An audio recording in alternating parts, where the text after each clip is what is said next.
Are you ready to make your law firm a profit-generating machine that will free up your time and skyrocket your impact? With more than 2 decades of business growth experience and having proven that you can be successful while prioritizing your family and your impact, introducing the Profit with Law podcast. I am your host, the creator of the firm differentiator 10x effect, Moshe Amsel. Hello and welcome to the Profit with Law podcast. I'm your host, Moshe Amsel, and today this is a bonus episode with an excerpt from our Law Firm Growth Summit. Our summit is coming up. Our 2022 event is coming up December 5th to the 7th, and we want you there.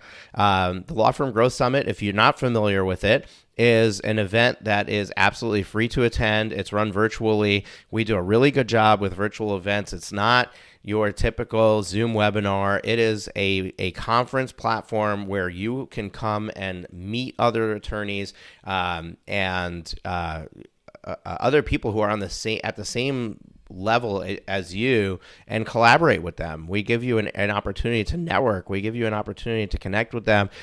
We also bring in some amazing vendors, and we have a vendor booth area where you can get access to questions that you might have for them on what their product has to offer, special deals that they might offer that is not available anywhere else, and you're getting that exclusively at the Law Firm Growth Summit. Now, the real meat and potatoes of the event is the topics, the sessions, and what we did this year is we broke up the tracking of those sessions into your specific law firm size. So we have the startup category, which is 0 to 250K in revenue. We have the expansion category, 250K to 2 million, and we have the legacy creator category, which is 2 million and above. And those are just guidelines, but we really tried to gear the topics to our variation of audience. We want everybody to be able to attend and get value. So we don't want you to feel like, oh, this is beneath me, or this is too advanced for me. We want you to have the right information for you. Now, we have over 30 leaders and experts and influencers in the industry that are going to be gracing our stage. So you want to make sure that you don't miss it. You want to go to lawfirmgrowthsummit.com/podcast, lawfirmgrowthsummit.com/podcast, and join us at the 2022 Law Firm Growth Summit. There's other exciting things going on. We're going to have some game shows, some prizes, and other opportunities for you to really enjoy the event and get the most out of it possible. On top of that, we have 2 amazing keynote sessions. We have Mike Michalowicz, renowned book author of Profit First and Clockwork and Pumpkin Plan and Fix This Next and Toilet Paper Entrepreneur. He actually spoke last year at the 2021 event on Profit First. This year he is not talking on Profit First, but everybody loved his talk so much that I had to have him come back. And he's going to be doing a talk on creating a business that can run without you, based on the content of his book Clockwork. It's going to be a great talk. You want to make sure that you're there. And then we have Jennifer Cuthbert, and Jennifer is a rock star law firm owner out of Atlanta. She's owns the Atlanta personal injury firm, and she is one of only 10 women-owned business to make the Inc. 5000 list this year, which is huge. Rapidly growing firm, and she's going to be talking about how to stake your claim, right? Take what's yours, own the right to be successful, and how to do it while balancing your personal life in the process. She's a mom. She's got young kids.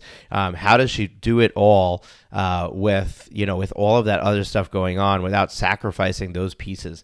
And I'm excited to have her joining us as a keynote speaker as well. So some really amazing stuff going on at the Law Firm Growth Summit. Remember, registration's absolutely free. All you got to do is go to lawfirmgrowthsummit.com/podcast and register and sign up. So the link to that is in the description of this episode. You don't have to go far. Just go in your podcast player, click that link, and go in and put in your information and make sure that you register for the event so you can join us at the 2022 Law Firm Growth Summit. Here's the reality. When we're talking about remote teams, I mentioned this earlier in the panel, is the idea that any team can work remotely as long as you've got the right tools and the right people. So we need to have people that are comfortable with technology. We need to have people that are comfortable communicating. And in fact, as we're going to talk about in a few minutes, I would encourage you to over communicate when you're working remotely, because that can solve a lot of issues that otherwise would come up. So if you can drop in the chat just now, I'm assuming over the last year, all of us have worked remotely at least for some small amount of time, whether it was the entire year or part of the year. I want to know what you found as the biggest challenges when you were working remotely. And I want you to be as specific as possible. So for example, if your challenge was, my assistant was never available when I needed her, or, the paralegal wasn't getting the work done on time, or whatever the challenge was, that's what I want to hear. Maybe you just missed socializing and communicating with people. That's a big thing too. So please drop it in the chat, whatever it is that you found the biggest challenge over the last year working remotely, whether it was for a week or a month or the whole year maybe, or maybe you're still working remotely. Just if you can drop that in the chat, I would love to chat about that. I'll tell you my background as a practicing attorney. When I started my firm, we were remote and we operated remotely for over 10 years and had some great success, but it took a certain type of person, it took a certain type of tool. And so a lot of those tools we'll be talking about today, including some new ones that weren't around when I had my law firm, that can really benefit you now. And so we will be looking at that. We have somebody sharing that a contract attorney wasn't delivering on time and not responding to emails. Yeah, that's rough. We will address that specifically in the presentation, but you're exactly right. When you're not getting stuff on time, it feels like things aren't working, right? Because you don't have what you need. And Stacy offers up understanding whether or not someone truly doesn't have the time to get tasks done. Yeah, the capacity. It can be hard to judge the capacity, right? Like, are they not getting it done because they're slacking? Are they not getting it done because, they can't? Like, did we give them too much? So capacity is a real issue. Catherine says lack of communication and specific instructions. Yes, we're going to talk about that. I absolutely agree. And then Samantha offers up also being so precise and giving the right instructions is tough and time consuming. It can be, yeah, it really can be. Now, of course, the more precise we are, we're hopeful that the more compliance we get, right? But that can take more time. Okay, so all of these things we're going to address specifically. And I want you to understand that there are numerous solutions, but what it really, really comes down to, in my experience, is communication. And communication is the key. That's what all of this wraps around. That's why, well, Catherine said it specifically, lack of communication. But Stacy wondering whether or not someone truly has the time to get stuff done, we're not getting that information, right? We're not having it communicated to us by the person or by any other method. And then also trying to give the right type of instructions. Obviously, we need to communicate that with some precision. It all boils, each one of these problems that you guys are listing are very typical, and they all boil down to communication. And so when I was talking on the panel earlier, I mentioned the idea that if we're if we're in the office next to someone, we don't give a second thought to that communication. We turn our head, we say what we need to say. We walk down the hall to get a drink of water, we say what we need to say. And so it's something that we take for granted when we're physically located near each other. It's not that we can't do it remotely, it's just that we have to be more intentional, and we have to make a plan for it. Because if we're just going to leave it up to whatever everyone can figure out, that's not going to be a very helpful solution. And so it all comes down to communication. Okay, so when we talk, sorry, I was laughing. Aletha, you were mentioning having to provide so many details, it's quicker to do it yourself. You know what? A lot of times you are correct. And I've been in that spot as well. And I mean, in my current job also, I mean, not just when I was an attorney or when I was practicing, but the idea is that you're right. But if I do it once and I document that I'm doing it, record it on a Zoom video, I've got Zoom up all day anyway, record it on my phone, write it down if that's something that's easier for me. If I document it somehow, now I can pass that on to someone else, and now I don't have to do it every time. And so I think that while you are correct, if we're taking a broader view of it and looking at how can I document that one time I'm going to do it so I don't ever have to do it again, that can be really, really helpful. And we're going to talk about documenting what you're doing and how you're doing it in a few minutes. So the Idea being that communication is absolutely key. And so what are some of the things that we can do or that we can learn and use in our communication? And this again is just here to remind us that, this is what your office looked like then. It was easy. See those glass walls? We're like waving through the walls and signaling to people, come on over, I need your help, whatever. Or we're walking down the hallway because in the room next door is our associate and we can just tell them what to do. Those are the things that came very easily in that workspace. Now your office looks a lot more like this. Now you've got a computer, maybe you've got a phone with some earpods. We want to make sure that we're adapting the things that we did in the office to work very easily remotely. And so what are some of the tools that we use to do this? If you haven't met me yet, I am one of the biggest fans of practice management software. I cannot even go on. I mean, this presentation would take a week for me to explain why all the reasons why I'm a fan of practice management software. But specifically what we're looking for in this instance is project management. So keep in mind, there's a big difference between a CRM or a, customer relationship management or, products like Clio Grow, intake software, that kind of stuff. There's a big difference between that type of software where we're really tracking relationships and interactions to project management, where we're really trying to track what are we trying to get done. In my opinion, project management is the key tool that is going to help you and your team be productive when working in a remote setting. So whether we're talking, just to give you some examples, if you guys have practice management software already, you probably already have, in fact, I'm sure you have that feature within it. So we might be talking about Clio's task lists. We might be talking about MyCase workflows, Practice Panther workflows, FileVine automated workflows. All of them have some type of feature like this that's going to help you to track what's getting done. And I want you to lean into that feature. I want you to be using it as robustly as you can. And before you tell me, you know what, I have it, it's not very good, I need to find something else. That may be true, but until you've actually used it to its fullest, I really question whether or not it's the tool or whether or not it's you and your staff trying to figure out how to make this happen. And more often than not, I find that there are lots of attorneys and staff out there that really could benefit from the tools they already have. They just don't have the time or haven't taken or prioritized the time and energy to figure it out or to do the training or to get the help they need in order to use it. And so before you start shopping for some other tool or spending a lot more money, please lean into that feature of your practice management software and see how you can make it work for you. I ran my practice off of Clio Task List for years, and it was wonderful because it allowed me as a manager / owner to be able to see what was going on all my cases at any given time. And so I could better, we were talking about capacity a few minutes ago, so I could better understand what everybody was working on, what they should be working on, what they got done, what they didn't get done, what still needed to be done. So I was able to essentially work in that manager capacity and not have to do all the work, but see what was happening on these files.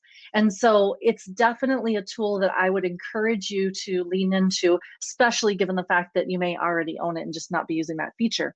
If you're looking for something outside of legals, non-legal specific, there's some great tools like Monday.com or Trello or Asana that can also help in this regard. Now, keep in mind, there are tools that work better with a more linear case. So for example, if I'm doing an immigration application, those are very consistent as far as I get the information, I fill out the application, I send it in, I wait, I follow up, and we finally get a response and we act on that response. So that's very linear. So is estate planning. There's a lot of other practice areas like that. When you get into an area like litigation, now it's a little more challenging, right? Because your case does not always go the same way. So if I'm, if I have a contract case that we're suing on a contract, there might be a motion to dismiss. There's all kinds of things that could come up. Family law is notorious for this.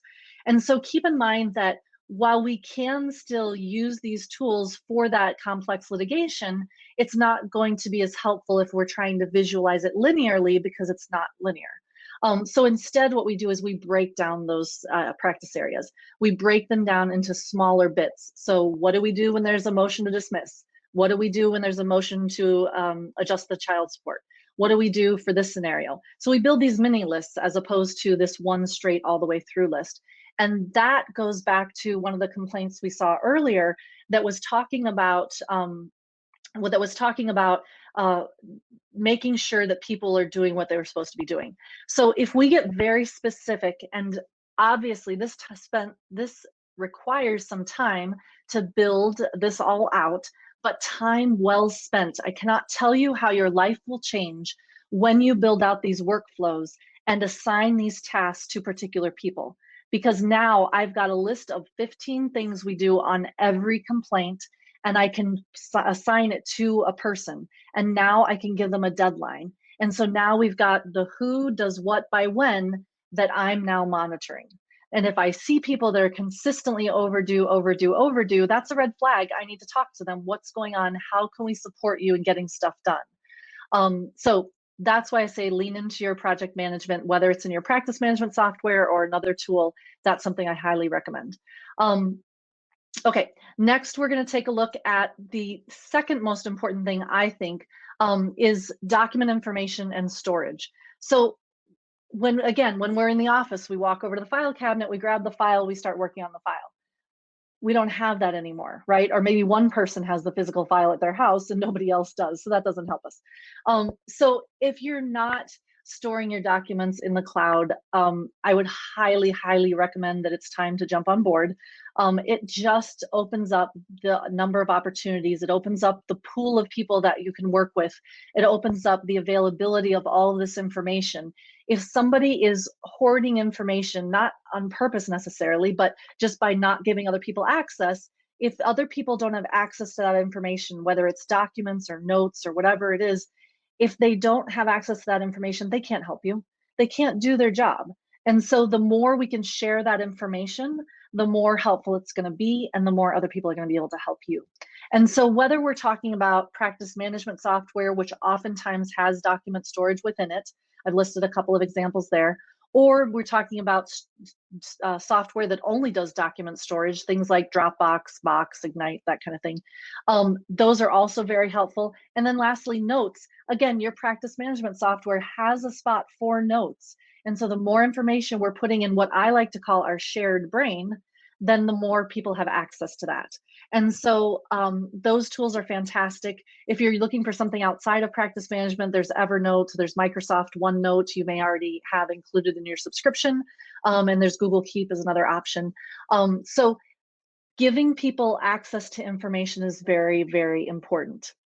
Now, the idea here when we're looking at both the project management and the document and information storage, the idea is that ideally this place where we're storing this information, whether it's workflows or a document or whatever, if we can keep that all in one place or in as few places as possible, that's really ideal, because we don't want to have people going to 10 different places to find 10 different bits of information.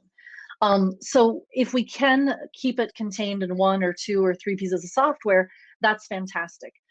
But the idea is that when we're using these workflows specifically, we're keeping as much communication in there as possible. So I'm assigning things through the workflow, I'm monitoring progress through the workflow, I'm doing all kinds of things like that. And that's reducing the amount of communication that we need, frankly, is through email or phone calls or Slack messages or anything else, because now that's all documented in one place. And if I want to know what's going on in the file, I just go to the file and I look and I can see, because it's constantly being updated. So if everyone's constantly updating their own things, then we don't have to worry about me emailing you to ask what's going on, and then you give me an update, and then I have a question about it, and then I email back my question.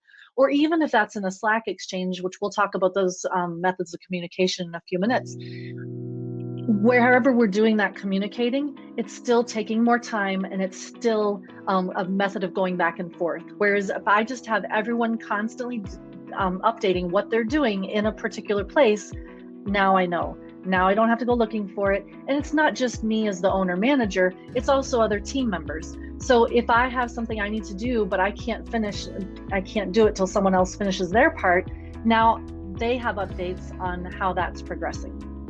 So ultra, ultra important. Have you been enjoying the show? We sure hope so. To make sure you never miss an episode, be sure to hit the subscribe button in your podcast player app. Next week, we will be back with more valuable resources and ideas on how to break the mold and take your law firm to the next level.